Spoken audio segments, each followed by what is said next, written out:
नवाज शरीफ साहब 21 अक्टूबर को वतन वापस आ रहे हैं। मैं उनका छोटा सा, आप लोग जानते हो उनको कि वो कौन है, लेकिन मैं अपनी तरफ से एक इंट्रोडक्शन छोटा सा कराना चाहती हूँ।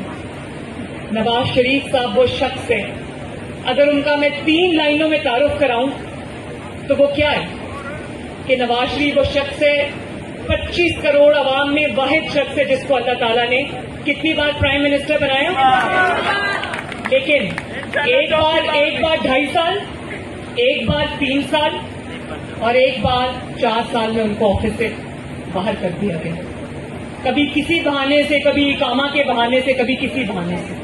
लेकिन उन आधे अधूरे 9 सालों में सब कुछ आप कंबाइन करो, उनके 3 अदवार 9 साल बनते हैं। उन 9 सालों में नवाज शरीफ ने पाकिस्तान की इतनी खिदमत कर दी, कराची से खैबर तक, KPK में, गिलगित बल्तिस्तान में, आजाद जम्मू कश्मीर में, सिंध में, बलोचिस्तान में, पंजाब में।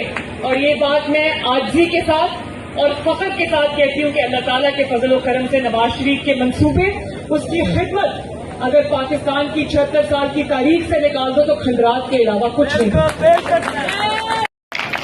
और वो ऐसी खातून थी जिसने कभी कोई सियासी काम नहीं किया था, वो अपने हस्बैंड के शैडोज में रही थी, लेकिन जब वो सड़क पे आई तो लगा कि वो कोई 30 साल से इसकी ट्रेनिंग हासिल कर रही है। और मैं भी उसी घर से हूँ, मेरे वालिद भी मेरे लिए बहुत प्रोटेक्टिव है, मैं आप सबसे ये बात करना चाहती हूँ। लेकिन छोटा छोटा आहिस्ता आहिस्ता करके मैंने अपने वालिद की उनको असिस्ट करना शुरू किया आज से 10-15 साल पहले। तो आज ये देखिए मैं आपके सामने खड़ी हूँ। और फिर मेरे वालिद इस काम को देख के ये मजबूर हुए, उन्होंने कहा कि नहीं मरियम आप आओ और मेरे साथ काम करो।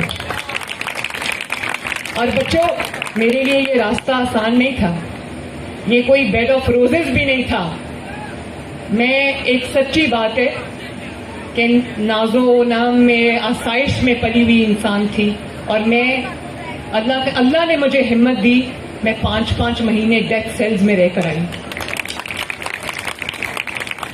और किसी और ने साथ दिया ना दिया, मैं अपने वालिद का उनके मुश्किल वक्त में मैंने साथ नहीं छोड़ा।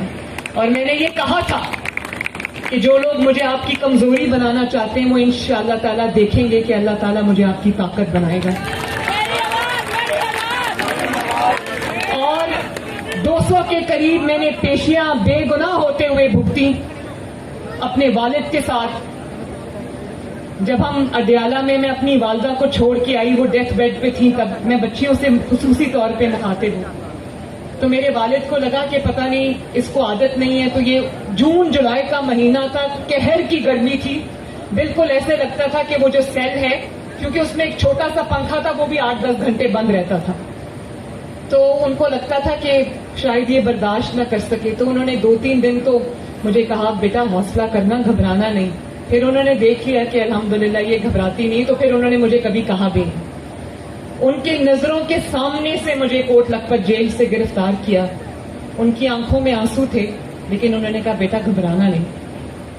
और फिर कोट लखपत जेल में डेथ सेल में 24/7 सॉलिटरी कन्फाइनमेंट।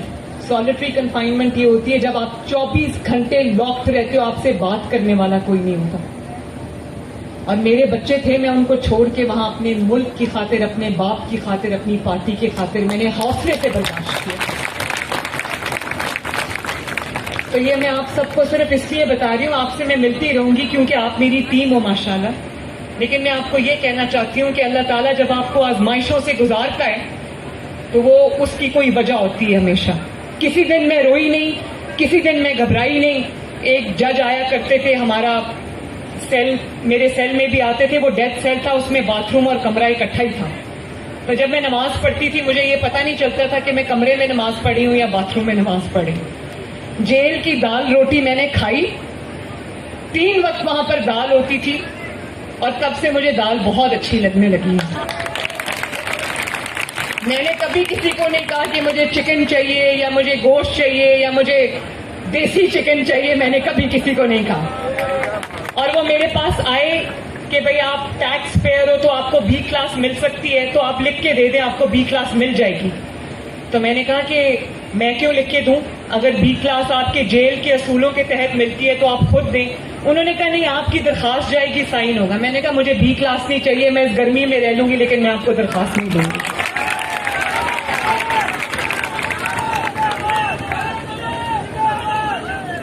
تو بچوں میں آپ سب کو شاباش ایک دفعہ پھر دینا چاہتی ہوں. ویری گڈ, تھمز اپ. اور میں اپنے بچوں سے یہ بھی کہنا چاہتی ہوں اور آپ سب سے کہ مسلم لیگ نون پاکستان بنانے والی جماعت ہے, جس نے پاکستان کی بنیاد رکھی, جس نے پاکستان بنایا. قائد اعظم محمد علی جناح ہمارے لیڈر تھے, ہمارے لیڈر ہیں اور ہمارے لیڈر رہیں گے انشاءاللہ. لیکن آپ پاکستان بنانے والی جماعت کے وارث ہیں. اندازہ ہے ایم ایس ایف کیا ہے؟ ایم ایس ایف باقی جماعتوں کی طرح نہیں ہے کہ گھیراؤ, جلاؤ, حملہ کر دو, گالی نکالو, چور ڈاکو کی آوازیں لگاؤ. یہ ایم ایس ایف وہ ایم ایس ایف نہیں ہے. میں یہ چاہتی ہوں کہ میری یہ ایم ایس ایف جو ہے اتنی اتحاد اور تنظیم سے آگے بڑھے. اور آپ لوگ جو ہے یہ جو آج میرے سامنے بیٹھے ہوئے, ایم ایس ایف ایک نرسری کا نام ہے. آج ایم ایس ایف میں جو آج سے 20-25 سال پہلے ایم ایس ایف کے لیڈرز تھے مسلم لیگ نون میں, آج وہ فیڈرل منسٹرز رہ کر آئے ہیں ماشاءاللہ. تو یہ میں آپ کو بتاؤں کہ میں اپنے فیڈرل منسٹرز, اپنے M N As, M P As, خواتین اور حضرات ان چہروں میں دیکھتی ہوں انشاءاللہ. اور میں یہ بھی چاہتی ہوں کہ آپ کو یہ پتا چلے کہ آپ کی سلیکشن 100% میرٹ پہ ہوئی ہے. میں نے کسی ایم این اے کی بات نہیں سنی, میرے لیے بہت محترم ہے. میں نے کسی ایم پی اے کی بات نہیں سنی. میں نے ہر جگہ خود انٹرویو کیا ہے تاکہ مجھے کوئی سفارشی نظر نہ آئے. اور مجھے خوشی ہے کہ آج میرے سامنے سب نئے چہرے بیٹھے جن کا پولیٹیکل خانوادوں سے, خاندانوں سے کوئی تعلق نہیں ہے. کیونکہ سیاست آپ کا بھی حق ہے, پاکستان کی فیصلہ سازی آپ کا بھی حق ہے, پاکستان کا فیوچر آپ کے ہاتھوں میں, اور میں یہ آپ کے ہاتھوں میں دے کر جانا چاہتی ہوں انشاءاللہ.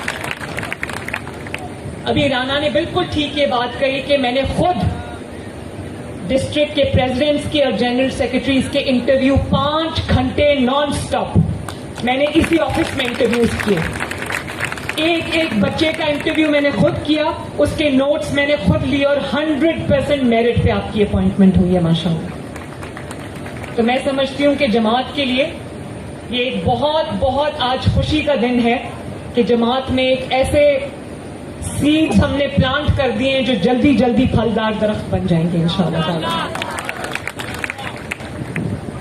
اور ایم این ایس نے رات کو جب میرے والد نے رات کو جب لسٹ مجھے رانا نے فارورڈ کی اور 37 ڈسٹرکٹس کی لسٹ تھی, ہر ڈسٹرکٹ میں ہماری کیبنٹ بن گئی ہے ماشاءاللہ.